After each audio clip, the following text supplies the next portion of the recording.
Hey everybody. I had someone ask me about our shop walls here that behind us. As you can see, we've gotten a little bit wild with the color, and somebody had asked me about how I was staining it. Mainly what I am using is Minwax for this. In fact, that's probably all I'm using, but I'm using tons and tons of colors, and I have mixed a lot of colors, and as you can see behind me. This is just some rough pine cut wood that we're using.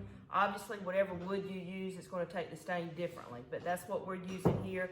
And because this is a very rustic and rough look, it's okay if it's not just perfect.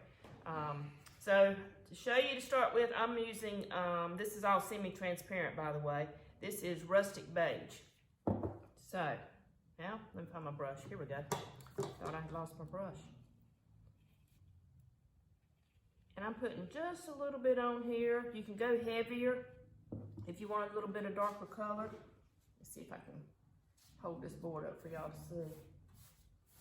I'm going to do one board that's plain, and then I'm going to do one where I mix the colors so I can show you a patina like, which is my favorite. So it's just a dry brush. Now most of these I've been doing, I have not been going back and wiping. I've actually been putting on kind of thick because I'm finding that this is soaking it in pretty well to get the color I'm after.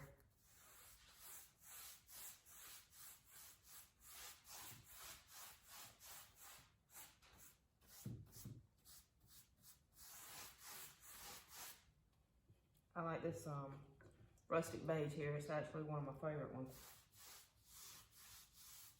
And Minwax makes a ton of colors. And I have really enjoyed experimenting with them and mixing them.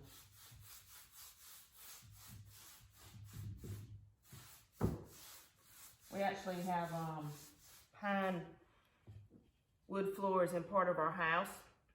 And it's a mixture of two different Minwax stains.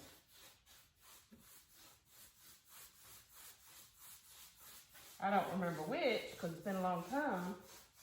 I think it's provincial and English something or another. I might be wrong.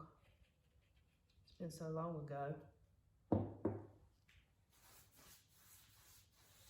And y'all, I'm still trying to get used to this tripod, and I hope you can hear me okay. I'll try to talk a little bit louder.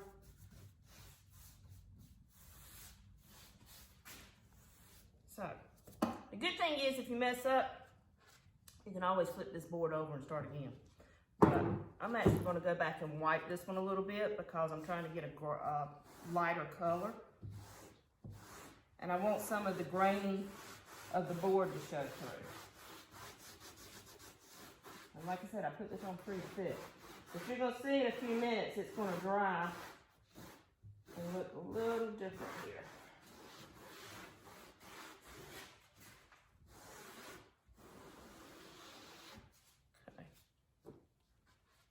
There we go. So that's the rustic beige. I'm gonna put this up behind me. Now eventually we're gonna go back and trim around our windows and doors here, probably with a natural color.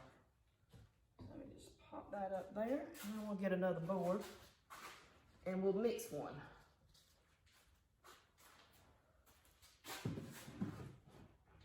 Now sometimes after I've done a board, I'll come back with what I call my dirty sharp rag, where I've got a bunch of different colors in it, and I'll actually rub it with this rag to get some patina look in it, some different colors in it. But I'm gonna do this one a little different. The first thing you want to do is just kind of, I've got this rough brush here that I'm just kind of getting some of the extra dust off of it. Just cleaning it up a little bit. And that's all I do. So, I'm going to start. Now this that I'm using now is not semi-transparent. It's just a tinted stain. This color here, well, it's a green. I don't know what the actual name of it is, but it is I don't know if this one was pine or something else. Let me see what the lid says on this.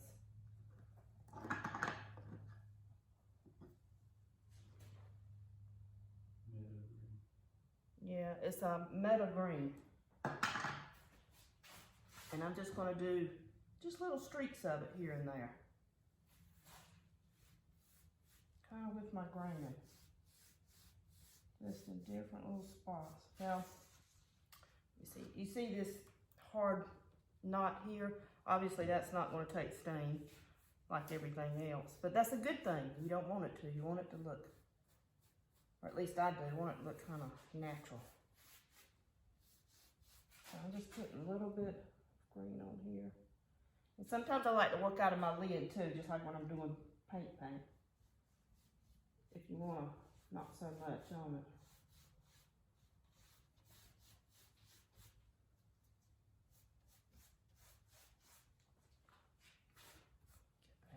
Get a little bit more green.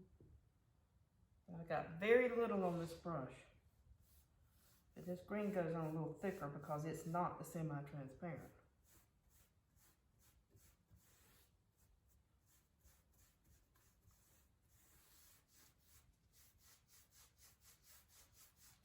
And I've just been playing with this, really. It's been fun. I've just been playing with it. You've got some scrap pieces of wood. I would suggest if you're doing a big project to make sure you do lots of scrap pieces first. All right. So you can see I've just got a few streaks of green here and there. Rotate that back so you can see it. So this next color I'm using is called Royal Pine. And to me, it looks more turquoise. And I am going to work out the lid a little bit on that one.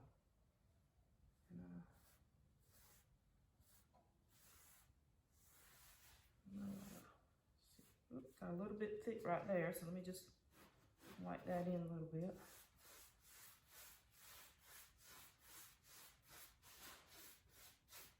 Now I already had some on this brush, so it's kind of a dry brush that I'm doing. It's real light. Even though it looks like I'm putting it on heavy, I actually don't have much on that brush.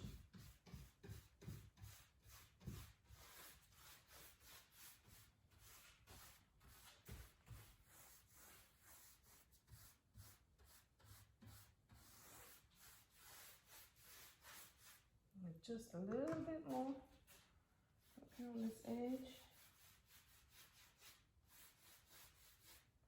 I'm thinking about like a rust look after you've seen, I don't know, an old piece of copper or something that's real rusty. That's the colors I'm going for. Or maybe an old car sitting out in a field somewhere. It's got tons of age on it. I know that's probably not a good analogy. All right, so this blue is semi-transparent and it's called Vintage Blue. And it's a little brighter. It reminds me more of a beachy light blue. So I'm not gonna put, well, let me show you. Here's the blue, the first two colors I've done. So just gonna put a little bit here and there on this. Just sporadically.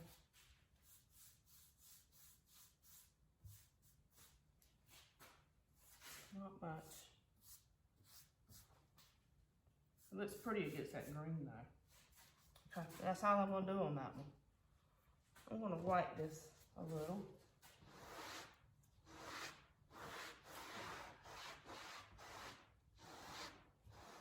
And when I wipe it, you can see how these colors are bleeding into each other.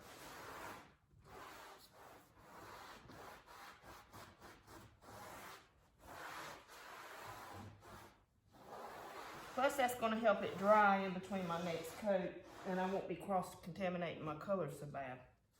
Okay, so I've got two blues and a green there. And then my next one, also another favorite. I got lots of favorites. This one is called Gunstock, and it's a real rust color. My hair back should put it up. All right, and I'm going to do this one a little bit heavier. And really focusing on these spots where I don't have any paint at all, or stain at all, excuse me. And I'm going all over the board with this one. Whereas the other one I did just in spots, I'm gonna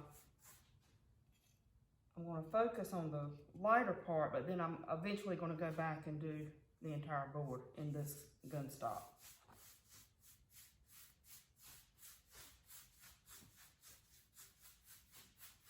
And this may be a little bit wild for some, but I like it.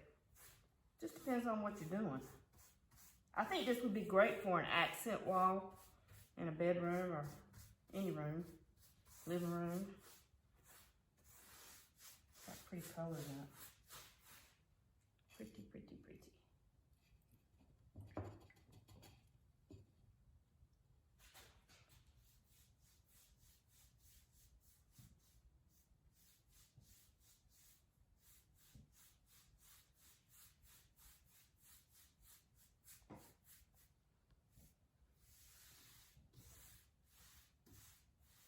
So I did heavier in the parts that didn't have any stain, and then lightly going back with the brush on the gun stock.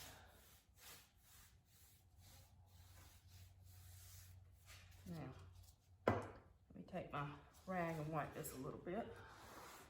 You don't have to wipe it, but if you wipe it, you will see more of the graining from the wood come through.